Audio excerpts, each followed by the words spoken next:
Jessica Lafreniere, and this is my discussion video for The Masque of the Red Death by Edgar Allan Poe. I was already previously familiar with Poe's body of work, just through my own interest and through doing some readings for other classes, and I've noticed that throughout many bodies of Poe's work that he uses symbolism and foreshadowing, as well as flowery language to drive his points home in the story and tell his story. In The Masque of the Red Death, I believe the point that he was trying to make here is that Prince Prospero's own selfishness led to his demise. So some of the foreshadowing that we see within The Masque of the Red Death starts as soon as when Poe is discussing the construction of Prince Prospero's apartments where he holds the masquerade ball. So from the very beginning we're told that these apartments are bizarre, they're just unconventional for the time, they're very closed off. Most other villas at the time they describe kind of open to a corridor, whereas these apartments are very narrow and closed off.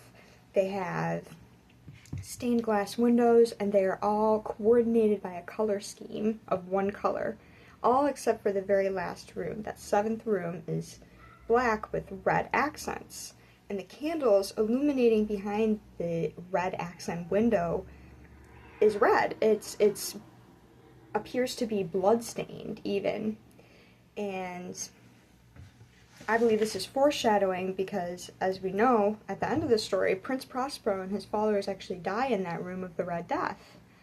So the second instance of foreshadowing that I noticed within this story was that the grandfather clock, just referencing my notes here. So Poe used this clock to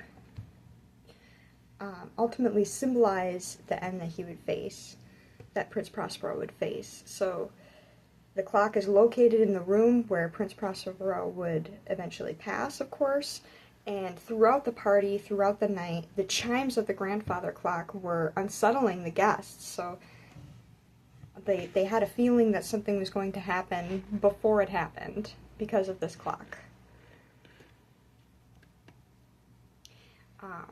So of course we know during the masquerade party an uninvited guest shows up, and ultimately Prince Prospero's followers of course don't want to handle this man and capture him, so Prince Prospero ends up going after him with a knife, trying to, in a twisted way, protect himself and save face. He's embarrassed that the man ran right by him, but ultimately, as he's trying to stab this man, he disappears into thin air.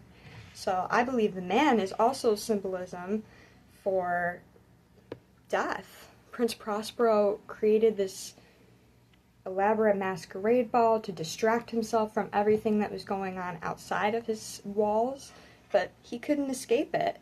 No matter how much money or wealth that you acquire, you cannot escape death, and the most valuable thing is your health.